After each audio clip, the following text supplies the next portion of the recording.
Olá, sejam todos bem-vindos ao Redação 360. Eu sou o professor Mário Vitor e hoje nós vamos debater um pouco mais sobre o tema Limites do Humor. E para isso nós recebemos aqui Jean Danves, Amaro Neto e Alice Carvalho. Boa noite, Jean, apresente-se. Boa noite, meu nome é Jean. Boa noite, tudo bom? Meu nome é Jean Danves, sou comediante de stand-up em Natal há uns 10 anos já. Redator publicitário até hoje, acabei de ser demitido a caminho. Então, queria agradecer aí quem tá ouvindo. E é isso, um beijo. Boa noite, Alice Carvalho. Boa noite, Mário Vitor. Eu amo a voz que ele faz. Eu tô apaixonada. Olha, é isso, né? Meu nome é Alice Carvalho, aí tô aposentada da comédia stand-up desde 2015, quando saí pra fazer um projeto chamado Septo. E aí, depois disso, eu me encalacrei com o drama, virei uma atriz de série. E não sei nem o que é que eu tô fazendo aqui, né? Já que eu sou uma ex-comediante. Mas a comédia tá sempre muito presente na minha escrita, né? Talvez seja essa a minha função aqui ou só aglomerar. Jamais saberemos. Descobriremos ao longo desse programa, não é isso? Gente, estamos aqui também recebendo Amaro Neto. Boa noite, Amaro. Boa noite, Mário. E eu faço comédia. É muito difícil me apresentar, me sentindo em entrevista de emprego agora. Eu faço comédia há 8 anos, eu acho, desde 2012. Stand-up, né? Eu com o Jean, de lá pra cá, acho que a gente tá fazendo isso intensamente, mesmo quando não está subindo no palco, a gente tá pensando em alguma escrita ou algo. Sim. Assim, e sou entusiasta da escrita humorística, assim, gosto de pesquisar, ler, sou fã de alguns escritores de comédia. Isso. Atendente de call center nas horas vagas. Atendente de call center quando eu não me arrumo um outro emprego. Antes de iniciarmos o debate, os questionamentos, enfim, gostaria de trazer um pouco mais da história de como eu conhecia cada um deles. Há pelo menos uns 6 anos eu me aventurei, né, no mundo do stand-up comedy. Faz uma galerinha de tempo. Faz uma vida da filha de Jean. Exato. Nossa, você começou em que ano, você disse? 2014. 2014, minha filha nasceu em dezembro de 2013. Foi basicamente na época que ela então, quando você começou, ela era recém-nascida. Isso. E o mais interessante é que na noite em que eu me apresentei pela primeira vez, esse era o elenco principal, né? E foi muito interessante, foi uma sensação incrível e se transformou em um dos meus principais hobbies. E é justamente sobre essa situação que eu queria que eles falassem um pouco mais, pelo menos nesse início de conversa. Queria que Jean, o primeiro a se apresentar, falasse um pouco sobre a carreira dele, principalmente o porquê dele ter escolhido o humor como uma profissão. Eu vi... É meio piegas falar, mas eu vi o Vitor Amar dando uma entrevista recente e eu me identifiquei bastante nessa questão de por que você escolheu a comédia? E às vezes é uma sensação de que a comédia escolhe você, assim. Tipo, eu não... Sei lá, eu lembro que com 9 anos na escola eu tava imitando coisas de humor, assim. Tipo tinha era muito famoso na época o Rock Go, né, com o Fábio Bonfá e tal. A galera ia jogar futsal e em vez de eu ir jogar, eu ficava em cima da janela narrando os jogos. Então, sei lá, eu sempre estive querendo fazer algo relacionado ao humor. E aí o que eu via, eu tentava reproduzir. Eu via blogs de comédia e aí eu comecei a escrever. Eu vi os caras fazendo stand-up e disse, eu quero fazer isso também. E fui entrando, assim, eu não sei dizer exatamente porque eu escolhi a comédia, tipo, eu sempre me encaminhei para esse lado criativo e cômico, assim, desde a escola. Jean, e me diga uma coisa, você falou há pouco que há 10 anos faz humor. Isso. O que te faz persistir durante todo esse tempo? Talvez algum probleminha no cérebro, mas não, é a única coisa, acho que eu sei fazer, cara. Eu tava conversando isso recentemente com a minha esposa. Eu comecei a fazer stand-up mesmo, assim, minha primeira vez foi dentro da minha escola com 17 anos e não é minha fonte de renda hoje. Eu ganho dinheiro com stand-up, mas eu não sustento minha filha com stand-up. Mas é o que eu sou, assim, tipo, se alguém falar o que você é, tipo, eu sou comediante, assim, eu não sou outra coisa. Só não te pagam o quanto você merece pra isso, mas você é comediante. Exatamente. Se vier dinheiro a gente agradece mais, mas é o que eu sou. Perfeito. Alice, você ao se apresentar disse que não sabia muito bem o porquê estava aqui.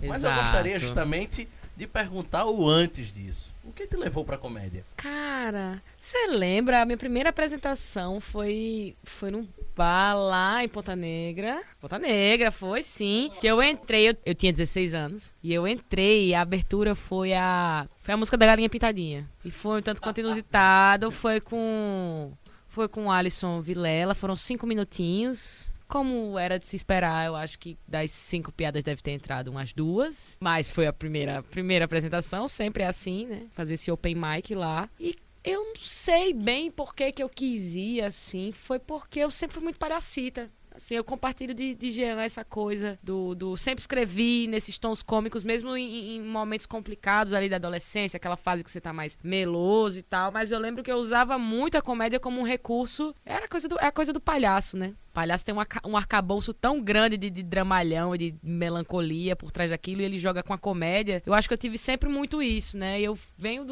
do teatro, né? Sou filha do teatro, então teve muito esse flerte com a comédia por causa do palhaço, da palhaçaria e coisa e tal, mas não sei, eu só fui indo, igual acho que tudo que eu fiz na minha vida, assim, até hoje. E aí eu me apresentei com os meninos, e aí a gente eu fiquei no stand-up até meus 18 anos, assim, 18, 19. Aquela cachaça que a gente tomou com o Helder. 19 já. Sempre, o Helder é citado sempre no momento de cachaça. Mas 19.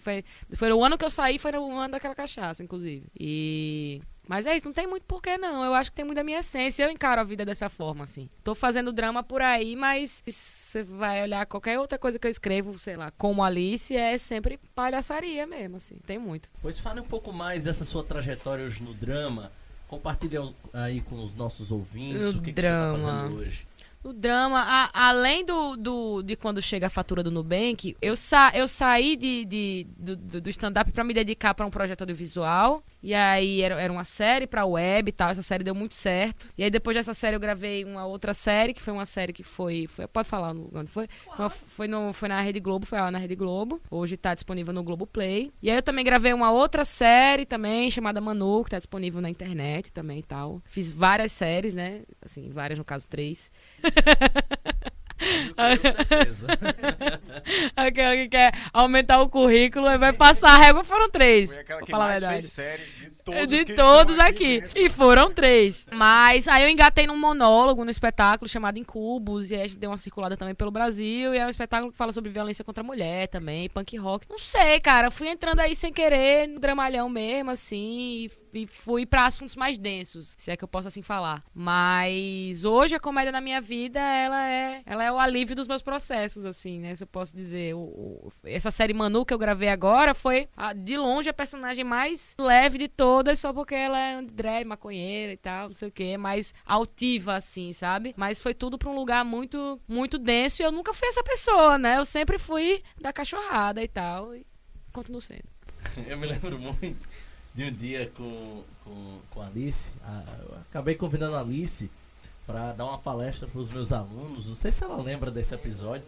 Foi divertidíssimo. Os meus alunos até hoje falam, né, desse evento. Acho que já tem uns 4 anos isso. Foi, né? já tem uns 4 anos. Eu acho que foi antes de eu lançar o segundo livro. Foi lá naquela escola lá. A gente pode falar o nome da escola também, né? Naquela escola lá que você dava aula lá. Aquela foi escola legal. terrível.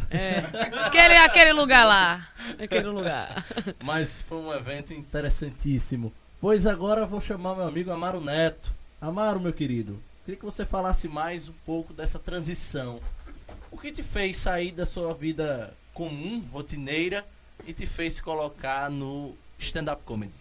Cara, eu sempre fui louco por comédia, assim. A minha família já gostava de comédia. Meu pai é aquele cara que fica contando piada o tempo inteiro. Toda vez que ele via uma fita de comédia, assistia alguma coisa, lia alguma piada, ele já chegava em casa contando. Meu tio-avô, né, que vivia lá em casa, minha avó. Então, assim, eu sempre tive contato com piadas o tempo inteiro, e eu adorava ver programas de humor, assim. Eu esperava pra ver o Cacete Planeta, pra ver A Praça é Nossa, pra ver... E depois as coisas foram evoluindo, né?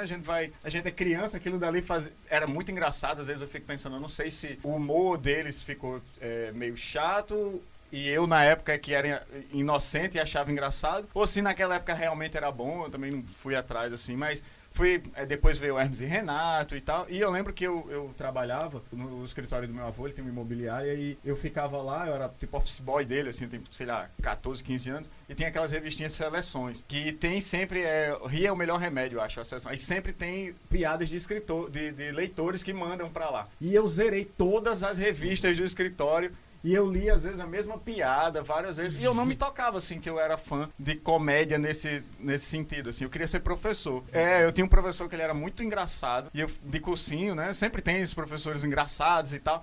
E eu ficava pensando, caramba, eu queria ser que nesse cara. Eu acho que eu vou dar aula. Aí fiquei pensando, acho que eu vou ser professor de história, que era coisa que eu gostava de história, gostava de física e tal. Aí depois eu percebi que não era do conteúdo que eu gostava. Eu gostava da parte que não tinha nada a ver com a matéria, que eram as piadas que ele contava e ver as pessoas rindo, assim. Então um dia eu vi no YouTube um vídeo de Fábio Rabin, por acaso, que era ele num bar, bem tímido, assim, contando coisas sobre a vida dele e as pessoas rindo. Aí quando eu vi aquilo, caramba, que nem aqueles caras lá nos Estados Unidos, do Professor Aloprado, que tem aquela cena do Professor Aloprado, que ele vai num comedy e tal. Aí, quando eu vi aquilo, eu disse, caramba, isso é muito legal. E eu zerei todos os vídeos do YouTube também de comediante stand-up. E depois disso, depois de um ano zerando os vídeos, eu fui atrás de fazer comédia. Aí eu fui falar com um grupo de Gian, eles me ignoraram. Sim, fui. Eu lembro que eu abri, eu fiz, olha, tem um cara aqui que mandou mensagem pra gente que tá querendo fazer stand-up. A gente responde, aí os caras, não. Ah, então tá bom. Já tem cara demais. Não. Como era Comédia RN, né? Liga da Comédia Potiguar! Puta que pariu, quanto tempo que faz isso, cara? Eu tô chocada como a gente tá velho. Aí, tinha um amigo meu que ele era ator, ainda né? Bruno Saga. Aí Bruno começou a fazer stand-up aqui. Além do grupo de Gian, eu sabia dele, né? Do grupo dele. Aí eu fui atrás dele, aí ele falou, cara, a gente sempre malhava de todo mundo, ele estudou comigo. Aí a gente ficava malhando o pessoal, tu me ajuda a escrever. E eu dizia, não, você no final vai poder falar que é meu também? Aí ele, não, você vai ter que fazer para as pessoas saberem que é seu. Não, eu nunca vou fazer isso. Aí depois de um tempo ele falou, não, escreva as besteiras que você pensa. Aí eu, caramba, mesmo, nunca tinha pensado em escrever sobre. Aí quando eu vi, eu já tava lá no palco assim, bebendo e vendo as pessoas rindo. E isso foi ficando cada vez mais agradável. Aí é viciante, assim, é muito bom. Eu não consigo mais me imaginar fazendo outra coisa assim que não seja isso. A não ser atender em call center. Eu ia dizer profundo, né?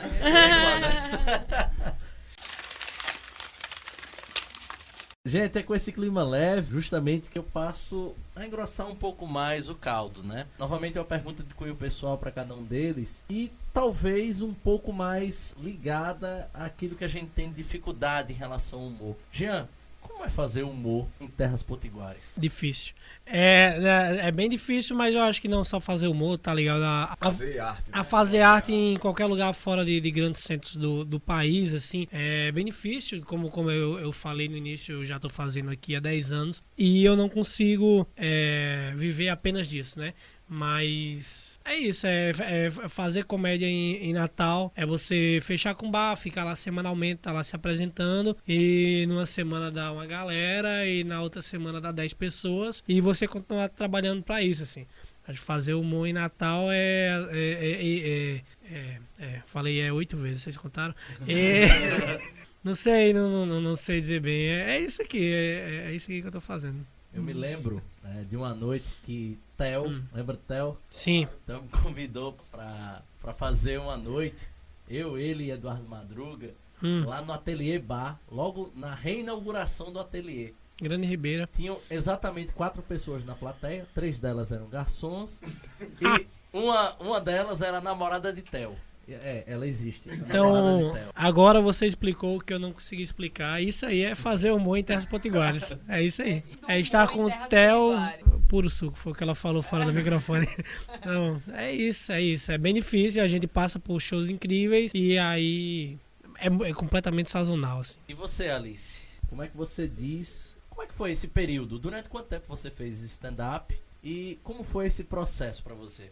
16, eu tava relembrando aqui, uns 16 aos 19, assim, né? Uns 3 anos. Mas eu não tenho certeza se eu tinha 15 na época. Enfim, foi pouco tempo. Foi entre 0 e 4 anos, assim. Foi uma variação aí dentro disso, assim. Você faz aí seus cálculos, você tira sua interpretação. Mas eu acho que tinha muito isso, tinha essa coisa meio, esse movimento meio esquizofrênico, assim, da gente às vezes fazer um festival lá no Arena das Dunas e molecada louca, assim, a gente botava o lugar abaixo. No Cidade Jardim também. Cidade Jardim. No Teatro Alberto Maranhão. Teatro Alberto Maranhão. Nossa, a gente fez no Alberto Maranhão. Foi. A gente teve vários momentos. Momentos gloriosos. A montanha-russa, né? E aí, tipo assim, você abriu o show de alguém no Teatro Riachuelo e tal, e aí, no outro dia, você tá fazendo a sua noite de comédia e ter 8 pessoas assim, na plateia. Essa coisa que você disse que pegou lá nesse show aí com o Theo, que era muito comum, né, pra gente. Era tipo assim, cotidiano. Meu avô, até hoje, ele fala assim, nossa, eu não sei como é que vocês suportavam aquilo, mas era tão engraçado. E era engraçado, era divertido também. Às vezes não dava ninguém, mas a gente, porra, desce uma cerveja aí, vamos tomar uma cerveja a gente. E Amaro, me deixa em casa, Amaro, eu deixo você em casa. Aí deixava em casa muito doida também, era isso. Eu acho que o que acontece, não sei se nas outras cidades, mas em Natal, assim, é que o público, assim, acho que uma visão que eu tenho do público de Natal para arte em geral, assim, é que para que as pessoas sejam valorizadas em Natal, alguém que não seja de Natal, alguém de fora, precisa valorizá-las. Precisa dizer que você é bom para que as pessoas de Natal reconheçam você como um artista, assim. Então, eu já ouvi coisas assim, tanto de bandas daqui quanto de artistas em geral. Você é tão bom, ou então assim, essa coisa é tão legal, essa banda é tão legal, esse artista é tão bom que nem parece de Natal. Como assim?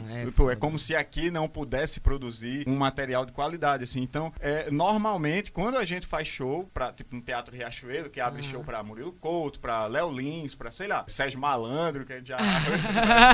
Então, aí as pessoas vão lá, né, os caras vão, queria agradecer o comediante daqui e tal. No outro dia, sua rede social enche de gente, as pessoas vêm falar com você, não sabia que tinha, não sei o que, não sei o que lá. Mas por que esse cara disse, entendeu? É como se só o que ela está vendo do material que você está apresentando não bastasse, porque não há um reconhecimento nacional. Aí quando o cara sai daqui, vai pra um Fama, vai pra um The Voice, vai pra um não sei o que, aí as pessoas, sei lá, um Big Brother, qualquer coisa que apareça, aquele cara tá representando o Natal, agora a gente precisa, sei lá, dar visibilidade pra ele, encarar ele. Em outras capitais, assim, sei lá, Recife, Salvador, eu acho que as pessoas são mais bairristas, e você meio que, quando você vai fazer show em Recife, a galera tá lá pra ver o cara de Recife, entendeu? Não foi pra lá pra ver o cara de fora. Só. Agora a gente participou o nosso movimento, assim, naquela época ali, pegando 2012, 2013, 2012, aquela época ali a gente fez uma coisa que eu julgo muito importante, inclusive, pra o movimento tá se mantendo até hoje, que foi uma formação de público, sacou? Esse público se renovou, vocês renovaram o público, tipo, pessoas passaram, eu saí da comédia, tiveram outras pessoas fazendo comédia, mas vocês permaneceram, vocês fizeram a manutenção de um público que foi criado há um time, então não tinha isso antes, saca, Mário? Isso não existia aqui. E a gente foi do comecinho mesmo, assim, o Liga da Comédia Potiguar foi o primeiro grupo daqui e tal. E tinha umas coisas que era meio troncha, assim, também, mas a gente passou por cima disso. Em contrapartida ao que eu disse, a gente também tem um público fiel. Tem uma galera que acompanha mesmo a gente faz show no bar, aí a gente vai fazer show num hotel, a galera vai pro hotel, as pessoas divulgam pros seus amigos, vão passar aniversário lá no show. Tem um público fiel, é óbvio, né? Tem um nicho, como a gente já ouviu em uma outra entrevista de um Open daqui falando, tem um nicho, né, de pessoas que acompanham a comédia e tal.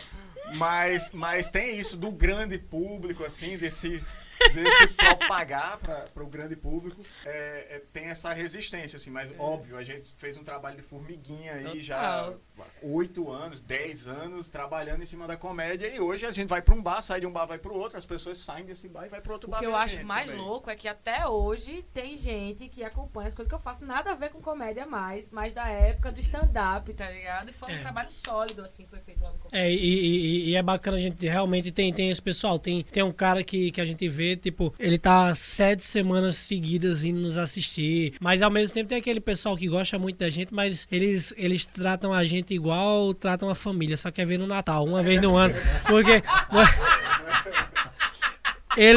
Ele vai uma vez no ano nos assistir. Aí, pra quem não tem como a gente viver da bilheteria de uma vez no ano, né? Então teve um cara que a gente conversou. Você interagiu com eles lá no show, que ele falou, tipo, o Amaro falou, você já me assistiu? O cara já. Ele. Onde foi que você me viu? O cara, lá no Bar 54. Ou seja, o cara tinha nos assistido há 6 anos atrás e decidiu voltar, tipo, sentir saudade. Aí tá indo lá. Aproveitar o gancho, Amaro, queria perguntar pra você, enfim, entrando no tema de fato, há limite para o humor? Uma vez o próprio Jean me deu uma resposta que eu achei muito boa, assim, ninguém se pergunta se tem um limite da odontologia, tem um limite sei lá, da mecânica, não sei, por que essa preocupação, porque o humor é uma escrita, né? É uma linguagem e tem um limite pro drama, tem um limite pra ação, pro terror. Eu acho que as pessoas, como produção de arte no geral, assim, as pessoas não devem ter a gente só deve ir até aqui. Eu acho que as pessoas devem ser livres para poder fazer o que elas quiserem fazer. Eu acho que as pessoas deveriam ter acesso à informação suficiente para que elas adquirissem maturidade, para que elas pudessem avaliar por elas mesmas se aquilo dali deve ser consumido ou não. Na minha opinião, quando um cara, sei lá, ele faz uma piada, sei lá, indecente, considerada pela maioria, assim, ou até por mim mesmo, eu não quero que o cara deixe de dizer algo que eu achei indecente, assim. Eu só não quero consumir ele e penso assim que se eu estou num país ou num lugar que as pessoas consideram aquele tipo de coisa humor ou engraçado, tem alguma coisa de errado com a sociedade, entendeu? Então eu acho que se você tem um produto para oferecer que aquele produto não é consumível, você tem que ser doente da cabeça para você continuar produzindo aquilo, entendeu? Então eu acho que o público faz com que o produto seja gerado. Eu tenho o meu limite do humor, você tem o seu limite de humor. Não tem como penso assim, né, que a sociedade tenha como estipular um limite para todas as pessoas. Não dá pra fazer isso. Mas eu sei qual é o meu limite, eu sei até onde eu posso ir e até onde eu posso consumir produto feito por outro comediante e tudo mais. E eu acho que isso meio que é relativo, assim. Eu não tenho como dizer pra você que você não pode me dizer isso. Mas se eu me sentir ofendido, eu tenho todo o direito de processar você. Então, se eu disser algo que lhe ofenda, eu não posso chorar se eu for processado, entendeu? Eu tenho que arcar com as consequências do que eu disse. Mas você não pode ser proibido de dizer.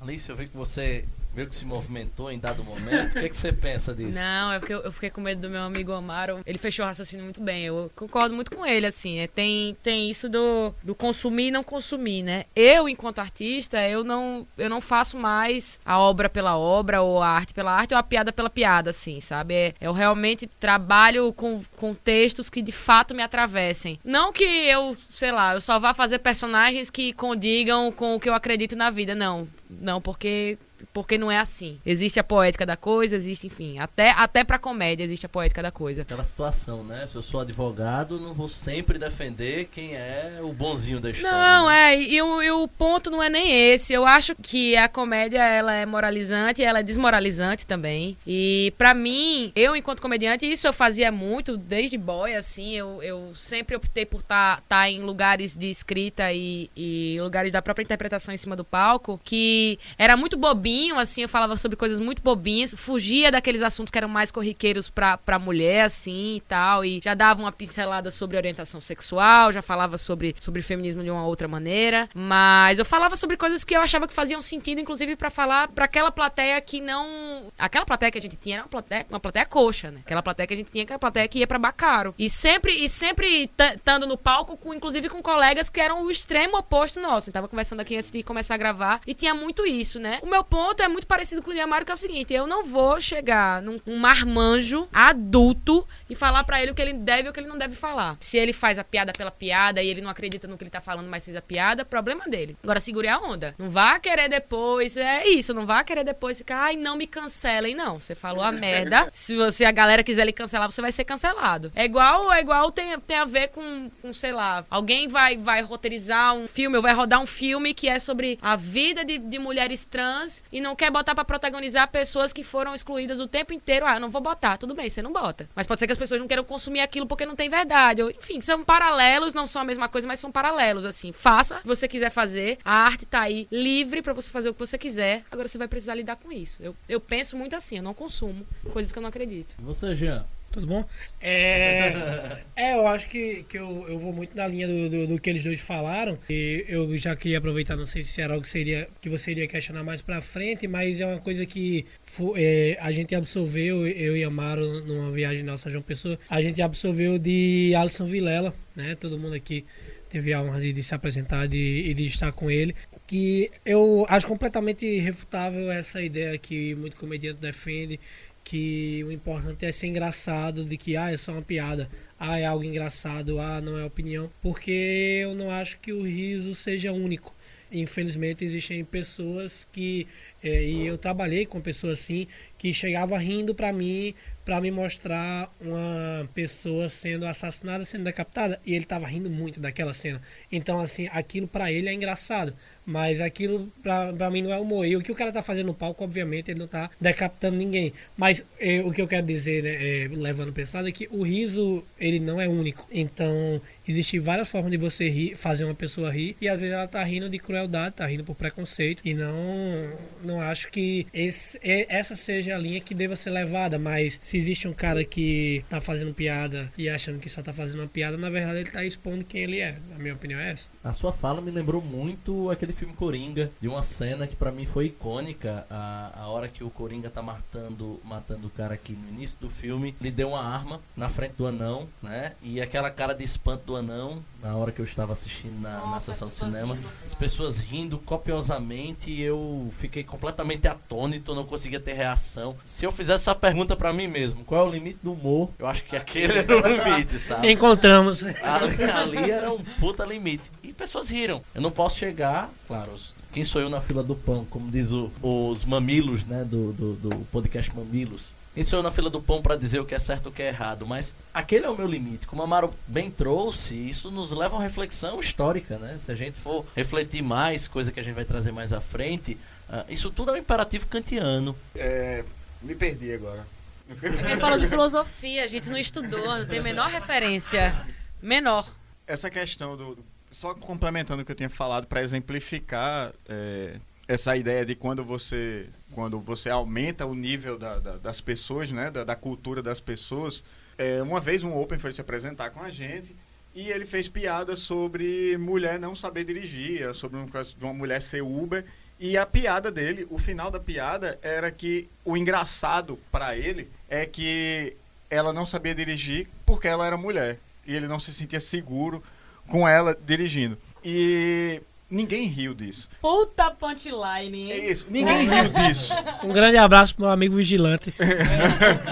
Ninguém riu disso. As pessoas antigamente teriam rido disso. Se fosse meu pai jovem, ele teria rido disso. Mas as pessoas não riram mais disso porque as pessoas já adquiriram um nível de cultura para saber que não tem nada a ver, não tem nenhuma associação você ser do gênero feminino e não conseguir dirigir. Então já não tem mais graça, você só ri do que você concorda. Então, a partir do momento que você gera uma reflexão na cabeça você faz a pessoa pensar na hora do que você tá falando. A punchline, ela é rápida, né? É uma pancada, né? Como o nome mesmo diz. Então, pra você ser atingido, você tem que concordar com aquilo dali, assim. Na cena do Coringa, eu ri muito.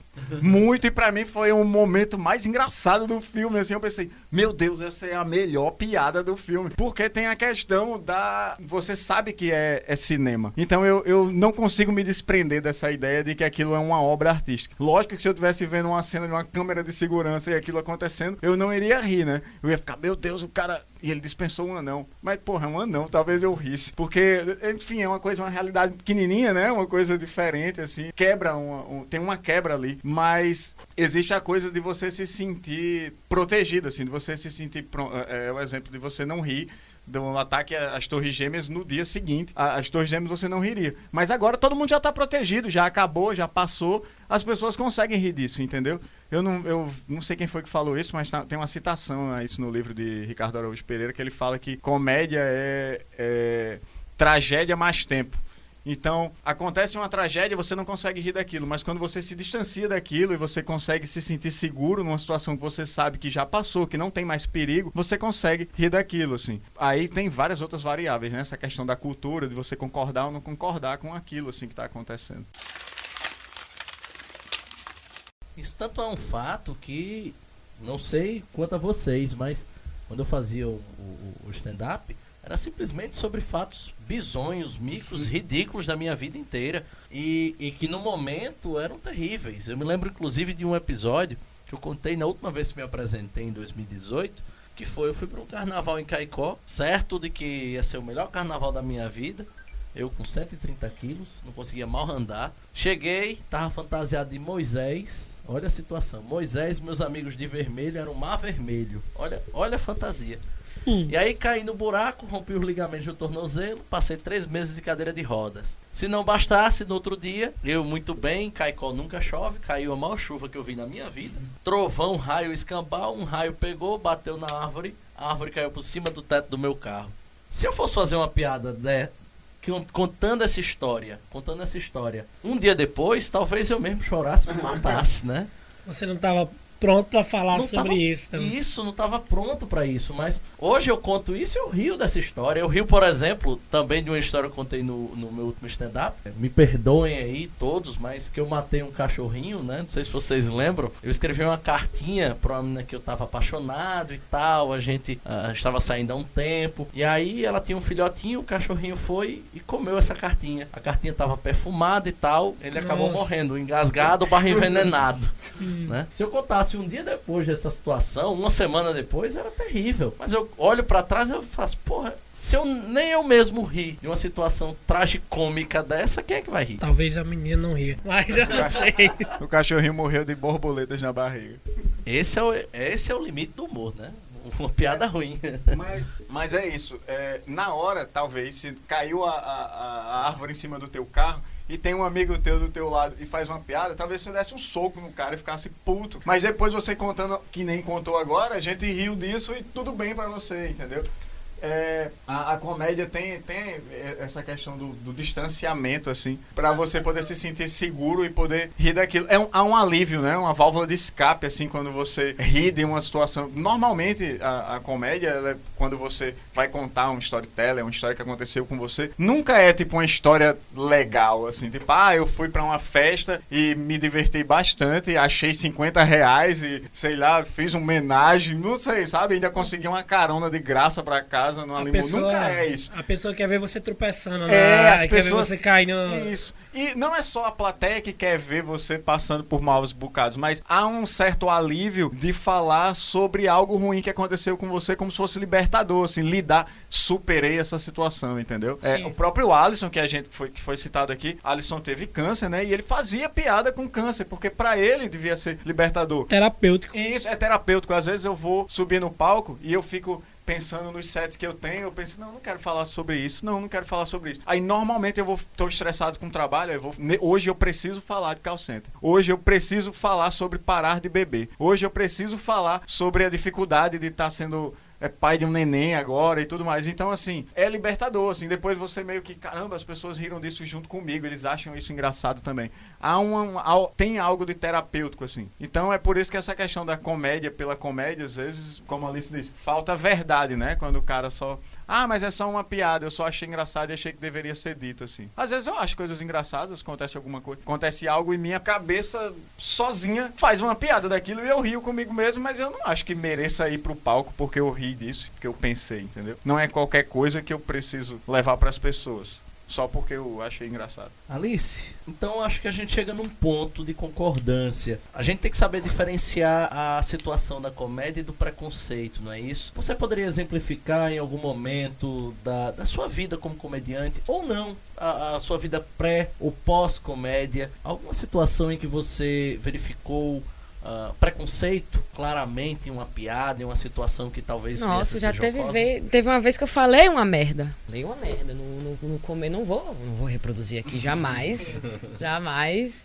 O botão do cancelamento, ele tá muito próximo a mim, eu quero deixar ele distante. Mas eu falei uma merda no antigo ateliê da Duque de Caxias. E foram tirar satisfação comigo depois, assim, aconteceu isso. E foi importantíssimo pra mim. Discuti na hora e dei uma respostinha engraçada e saí por cima. Mas depois eu refletindo sobre aquilo que aconteceu, era muito no começo do que eu tava fazendo, assim, eu tava formatando um texto ainda. E aí, pouco tempo depois, eu fiz um texto me contradizendo, que era uma intenção oposta ao que eu tinha dito naquilo. O que eu disse nesse dia foi Sabe quando a plateia tá rindo? Você faz a piada, a plateia tá rindo, porque eles se identificaram muito, eu soltei uma outra em cima, e aí fui num lugar mais deep, assim, fui num lugar de ofensa, e as pessoas riram, porque concordaram, mas tinha um grupo que tava na minha frente, um grupo outro, e quando acabou, vieram falar comigo, assim. E eu aprendi com isso, aprendi nesse episódio. Eu já estive nesse lugar de falar merda, mas eu também já estive no lugar de colega nosso e tal, de assistir a merda, assim, o cara em cima do palco, e eu assistia a merda dele, assim. Mas uma coisa de, tipo, há 2 anos, assim, coisa de pouco tempo, acho que é 2 anos que eu vi fulano de tal. Aquela que não cita ninguém. Eu tô falando aqui um enigma. O pessoal que tá ouvindo tá aí o meme da Nazaré, tentando entender o que é que eu tô falando. Mas vi uma coisa que... Porque eu assisti já com outra cabeça, né? Uma cabeça, não da cabeça da menina que começou, mas também não a cabeça de quem tava dentro da comédia fazendo. E quando eu vi aquilo, acho que a minha indignação foi uma piada machista, assim, baixa. Baixa e fácil. Facílima. E aí eu vi, assim, a minha indignação não foi nem enquanto condição de gênero, enquanto mulher, né? Enquanto as coisas que eu acredito que eu defendo. Mas foi mais de tipo assim, caralho, esse maluco ainda tá no rolê, fazendo a mesma piada de 2012, a mesma coisa, a mesma piada online inglesa, sabe? Mesma coisa, rasa, fácil. Porque é muito fácil.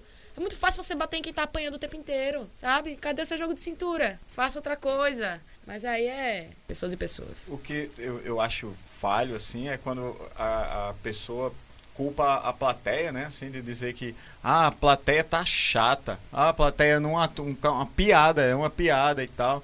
Não tem como você culpar as pessoas. Porque antigamente se fazia piada disso e tudo bem. Mas antigamente acabou, cara. Antigamente se fazia filme de outra forma. Antigamente se produzia música de outra forma. Tudo vai sendo reinventado. As pessoas, elas vão tendo novas necessidades. Então, se você não acompanha essa nova necessidade, você fica reclamando porque as pessoas mudaram, talvez você não seja um profissional que está acompanhando as mudanças do mundo, né? Assim, ou você não está inserido no mundo se reinventando, assim. Não estou dizendo que eu estou inserido nessa mudança ou algo desse tipo, mas eu nunca vou reclamar. Às vezes eu saio do palco, não por essas razões, assim, de insatisfeito por, disse isso.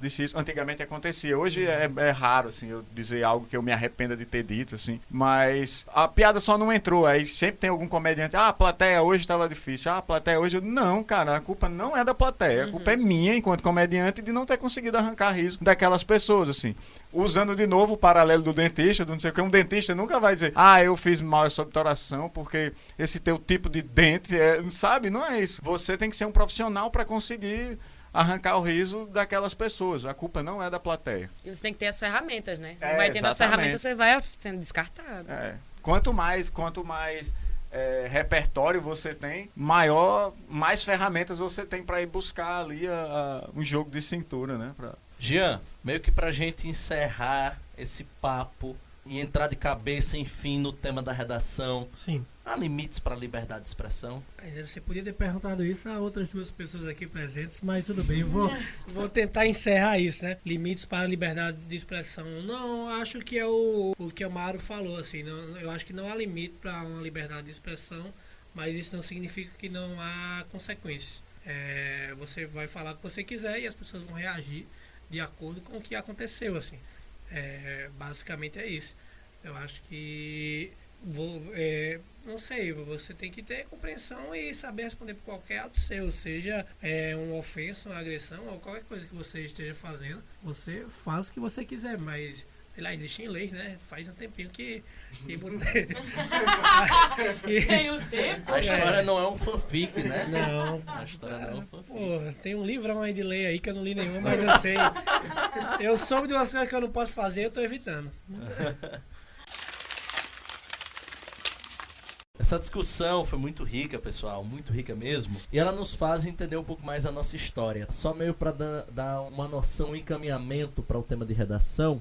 Primeiro, o Brasil é dividido em muitas constituições, né? Só para vocês terem uma ideia, a primeira Constituição Nacional foi outorgada em 1824 e foi a Constituição de todo o período imperial. E nela, gente, 1824, já havia a garantia da liberdade de expressão. A liberdade de expressão como um quesito que foi muito bem trazido por todos nós aqui. Um direito que não só é universal, como é fundamental para que as pessoas se relacionem bem, para que a sociedade caminhe bem e para que todos possamos um dia termos discernimento e encontrarmos o bem comum. Essa é a intenção da liberdade de expressão. Ela foi idealizada na Constituição Americana, num século antes, praticamente 60 anos antes, e foi trazida para o Brasil e perdida pouco mais de 100 anos depois, com a Constituição de 1937, novamente outorgada, dessa vez por Getúlio Vargas, a chamada Constituição Polaca. E a adoção da censura e a aquisição de um estado de sítio foi trazida justamente para tornar a sociedade totalmente refém de um ditador. E isso vai se misturando com a nossa história. Se a gente for estudar Constituição a Constituição, a gente pode passar pela Constituição de 46, voltou-se a liberdade de expressão, vamos garantir isso. 20 anos depois, em 1967, já na ditadura militar, retira-se a liberdade do povo se expressar, do povo dizer o que pensa, o que sente, como pensa. E aí você vê novamente a sociedade totalmente de mãos atadas. Gente, falar de liberdade de expressão não é só falar de humor, é falar da arte como um todo. Aquela sociedade dos anos 60, 70 e 80 teve de rebolar para poder emitir, expressar aquilo que pensava, aquilo que agia, como agia e o porquê que agia. Eu fico imaginando esses três extremamente talentosos que estão aqui presentes, abrilhantando esse podcast, não podendo emitir aquilo que eles pensam, da forma como eles pensam. E é muito interessante uma fala que a Alice trouxe, que para mim foi muito reflexiva, e foi sobre uma questão.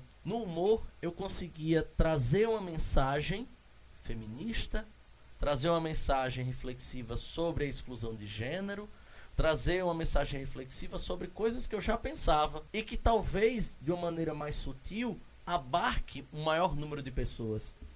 E a gente muitas vezes apenas culpa o humor por N situações que a gente sabe que estão carregadas de preconceitos. Basicamente, a tentativa de trazer esse podcast, trazer a reflexão de vocês, caros alunos, caros ouvintes, é para que a gente não mude o pensamento de que sim, existe preconceito e por conta disso nós devemos impor limites ao humor. Na verdade, é para fazer você refletir um pouco mais de que nós temos sim as ferramentas para ouvir e principalmente seguir aqueles que nos fazem evoluir, aqueles que nos fazem entender um pouco mais do que o mundo precisa, aqueles que principalmente olham para frente e não para trás. Como o Amaro trouxe várias vezes, poxa, se há 10 anos, 20 anos, 30 anos entrava tal piada, hoje também vai entrar. Não, o mundo muda, tudo muda. Por que a piada e a forma como a sociedade encara determinados temas não pode mudar? Eu fico olhando para trás, há 10 anos nós falávamos termos como travecão, olha que termo ofensivo. As piadas tratavam dessas situações.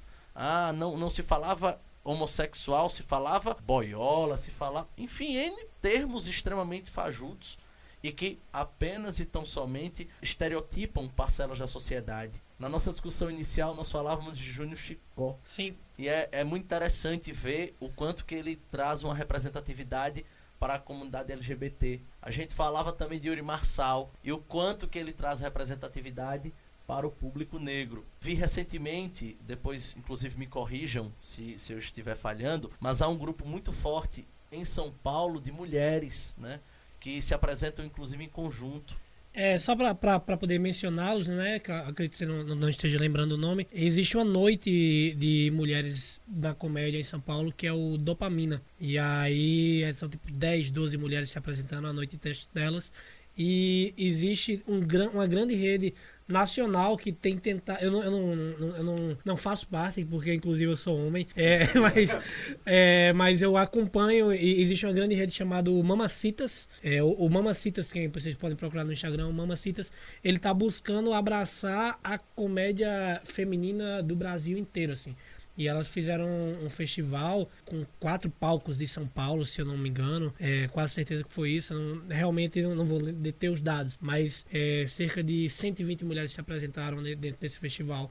E aí Isso eu acho que foi muito importante, essa abertura de espaço, né? O Dopamina é uma noite onde as mulheres se apresentam e o Mamacitas é tipo uma grande rede que tá meio que unindo todas as mulheres que estão fazendo na comédia, e que inclusive se você tá ouvindo, por acaso você é uma pessoa que em algum lugar tá buscando fazer uma comédia, fazer stand-up, você é mulher, acho que você deve procurar Mamacitas, que elas vão te ajudar bastante, assim. Tem uma menina que estão indo amanhã pra Fortaleza fazer um festival que faz parte da galera que se conheceu através desse movimento. Isso é tão interessante porque se você for olhar a história da comédia brasileira, raríssimos são os exemplos. E só para encerrar e a gente voltar para as considerações finais de cada um, mostrar, pessoal, que nós podemos sim transformar uma sociedade de forma leve. Nós podemos sim trazer discussões importantes de uma maneira que normalmente não seria trazida. Normalmente seria utilizada justamente para estereotipar e principalmente fragmentar ainda mais essa sociedade. Polarizá-la cada dia mais, não é isso? Lembrar vocês de citar dentro dessa redação o imperativo categórico que foi citado aqui de forma muito interessante por Amaro Neto, a reflexão sobre o que seria a liberdade positiva e negativa. Basicamente, para você tomar nota, a liberdade negativa seriam as leis. Então eu posso responder judicialmente por aquilo que eu falei, se eu incitei, se eu insultei o ânimo alheio, mas também existe a liberdade positiva, que é o meu limite, até onde eu posso chegar no palco, por exemplo, até que ponto eu devo tocar, que é algo que vocês se preocupam e trouxeram aqui de maneira brilhante. Temos ainda outras situações, como por exemplo a reflexão trazida por Hegel, senhor-escravo. O que tem a ver senhor-escravo e limites do humor? Absolutamente tudo. A relação senhor-escravo mostra uma sociedade dominante pelos senhores e uma sociedade dominada, inclusive formada por um grande número de pessoas muito maior do que a de senhores, que são os escravos. Nós, pessoal, acabamos muitas vezes sendo escravizados por uma classe dominante. Eu não estou falando apenas social, não. Eu estou falando de outras tantas vertentes. E olha que eu sou homem, eu sou heterossexual, eu sou branco, eu nasci numa família que não é pobre. Então é fácil até para mim falar disso. Mas com certeza é extremamente importante que todos aqui tenham a condição de entender um pouco mais, de refletir sobre isso na vida e, por que não, também na redação. E aí tentar encontrar uma solução para toda essa celeuma, que é trabalhar elementos da filosofia, da sociologia, desde cedo na escola, trabalhar a situação de que nós não precisamos estar em uma sociedade totalmente polarizada, como estamos em essa sociedade politicamente dividida, socialmente dividida, economicamente dividida.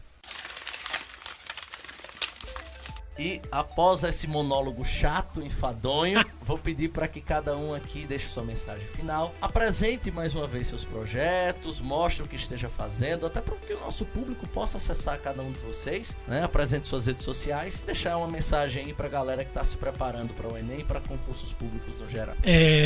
Mais uma vez, meu nome é Jean Davis, queria agradecer de verdade ao Mário Vitor pelo convite, foi ótimo estar aqui. Queria dizer que quem quiser acompanhar a comédia, quiser acompanhar qualquer coisa relacionada ao meu trabalho, pode me procurar nas minhas redes sociais, é Jean Davis. Quem tiver com um emprego para oferecer, que eu vale frisar, eu perdi meu emprego hoje, pode procurar também Jean Davis no LinkedIn. Mas é isso. Quem for de Natal e estiver ouvindo aí, a gente está em cartaz semanalmente com o elenco rotativo, mas eu e a Amaro fazemos parte do elenco fixo. Toda quinta-feira no Front Stage em Ponta Negra. Segue o Instagram Stand Up Comedy RN, que é um Instagram que a nossa produtora que divulga todos os shows que acontecem em Natal, e ela está produzindo o Comedy Stage que acontece lá no Front Stage. Se você está ouvindo de repente isso no futuro, né, e o Front Stage explodiu, né, nunca se sabe, temos que não, espero que não. Um abraço no Sivan e Lucivan e Regis, prosperidade é um negócio de vocês, mas vai que você esteja ouvindo isso em 2025. Mas procura Jean Davis Stand Up Comedy RN na rede social do momento e você vai poder acompanhar meu trabalho, que eu ainda vou estar fazendo isso. É isso, obrigado, boa noite. Meu nome é Amaro Neto, aí meu Instagram, porque Jean meio que já, como eu tô com ele nos projetos todos, meio que você já sabe de tudo que eu faço agora. E bota o Instagram do Call Center. Sim, a gente faz também tem um outro projeto, né, que é o Falha do RN. Então se você é daqui de Natal e não conhece, a gente comenta notícias e cria notícias em forma de piada. É um jornal fake, tá lá no Instagram, @falha do São notícias fake, mas não são fake news. Isso, exatamente. Não são fake news. Na verdade, as notícias parecem bastante com o que poderia estar acontecendo facilmente. Minha rede social é Amaro B, né, de bola, Amaro B Neto. Segue lá as coisas que eu estiver fazendo, você vai acabar encontrando lá e provavelmente vai encontrar a Gia. A gente sempre tá fazendo as coisas juntos. E o Falha sou eu, Gian, né, o Ciro, Diego Ciro e o Vitor Ricardo, que são comediantes stand-up também. Eu espero que a gente tenha um novo projeto para divulgar agora aqui, usando o estúdio de imagem. Menina, enquanto a gente tava gravando, quem mandou mensagem foi Rodrigo e Romano. Os dois mandaram, Romano falou volta. E Rodrigo Marques mandou, depois manda quando sair. Eu não vou mandar pra ele porque Rodrigo Marques não aguenta mais essa conversa de limites do humor. Ele não vai ouvir, isso aqui já tá no final. Rodrigo, um beijo pra você, mas você não chegou até aqui. O meu Instagram é @carvalhoalice, tem tudo lá. Se quiserem saber dessa série que eu falei lá da Globo, é bom falar o nome Globo porque sobe meu passe. Globo. Vamos ver se eu consigo pagar mais boleto. Mas só fiz uma série mesmo, 2 episódios de uma série só, tá lá no Globoplay, quem quiser assistir. Mas a vovó disse que foi uma honra ter uma Global aqui em casa. Inclusive, falando da Globo, Drogarias Globo, se tiver precisando de repente de um caixa, pode me chamar, viu? E aí tem Septo também. Septo é uma série que tá no YouTube disponível. Foi essa série que eu larguei a comédia pra fazer. Deu muito certo. Ainda bem, tá aí no Instagram, @septowbs, tá saindo episódio novo todo domingo. Se você tá vendo do futuro, não tá saindo mais episódio novo todo domingo, que a gente já acabou com a série. E aí, espero que a gente tenha sobrevivido ao coronavírus, né? Que coronavírus tenha sobrevivido a Bolsonaro. Chegamos no limite do humor.